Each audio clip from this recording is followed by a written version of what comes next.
بسم الله الرحمن الرحيم. waxaan ku suganahay saddex xille oo ka tirsan gobolka Mudug oo aan tababarkooda u joogno. waxaan la kulmay qaybo kamid ah ardayda suuqa wax ka dhigata halkaas aan ku weydiinay kale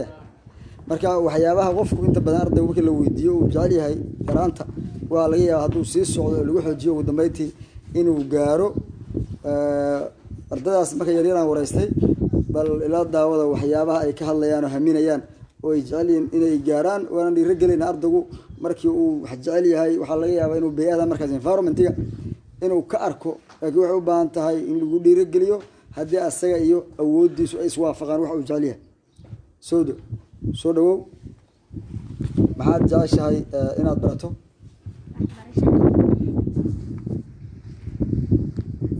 waxbarashada inaad macnaha markaad iskuulkan dhammaydo maxaad jeceshahay inaad gaarto ugu dambeyntahay inaad wax barato maxaad noqonaysaa markaas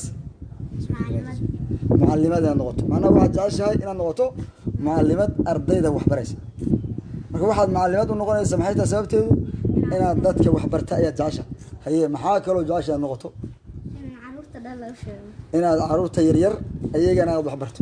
oo mucallimadaada ayaga aad uga faa'iideyso soo sama maasha allah very good waxaan ku rajaynayaa insha allah inaad maadaama jeceshahay mucallimada inaad mucallimad noqoto oo aad ilmaha yararka dadkana bulshada aad wax barto soo sama wax kale jeceshahay ma jiraan maxaad kaloo jeceshahay noqoto ya inaad macallimiintaada u mahadceliyo oo waxay ku soo bareen aad iyaga ilaahay subxaana wataala u bareedo inuu iyagana ku anfaco u ziyaadiyo adiguna aad iyagii wanaag kaga daysato soo ma maasha allah maasha allah maasanta taas waa sawdo oo kamid ah fasalka dhigata sawdo fasalka shanaad ee iskuulka saddex xigli haye soo dhawow adiguna astur soo dhawow astur haye adiga maxaad jeceshahay inaad barato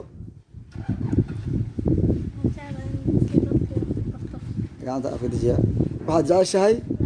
inaad wax barato oo dadkaaga iyo dalkaaga wax u barato okay maxaad marka jeceshahay inaad noqoto adigu marka wax barato madaxweyne miyaad rabtaa inaad noqoto oo waxaad rabtaa inaad noqoto dhakhtarada caafimaad madda maarata wax barato caafimaadka ka shaqeyda ma waxaad rabtaa injineerada inaad noqoto ma waxaad rabtaa maamul inaad noqoto ma waxaad rabtaa beeraha inaad maxaad jeceshahay mucallimadaad jeceshahay inaad mucallimad noqoto maxaad u noqonaysaa marka mucallimadda inaad inaad dadka kale kaari inaad iyana wax barto maxaad kaloo jeceshahay inaad noqoto ya inaad dadka u mahadceliyo iyana wax barto maasha allah aad iyo aad u mahadsantihiin kuwaas waxay ahaayeen laba gabdhood oo kale ah sawdo iyo astur oo dhigta fasalka shanaad sooma fasalka shanaad iskuulka saddex xigle oo aan kula kulmay intii tababarada aan ka wado iskuulka gudihiisa oo aan ku weydiiyey maxaad jeceshiin inaad noqotiin ayagoo wadada maraya oo iskuulka kasii baxaya ayaan iska hor nimid balse aan u tijaabin ardaygu hamiga iyo waxyaabaha uu jecel yahay ee ammaankiisa ka guuxaya ha yaraysan waxyaabaha laga yaabo inay kaa guuxayaan markaad ardayga tahay waxaa laga yaaba inay xaqiiqoobaan waxaa jiray nin kamid a madaxweynayaasha soo maray dalka suudaan anigu arday suudaan muddo soo joogto wax kasoo bartaan ahaa aan kamid ahaa wuxuu inta badan markuu dugsiga dhiganayay mar walba uu qori jiray magaciisu inta qoro Jacfar Numeyri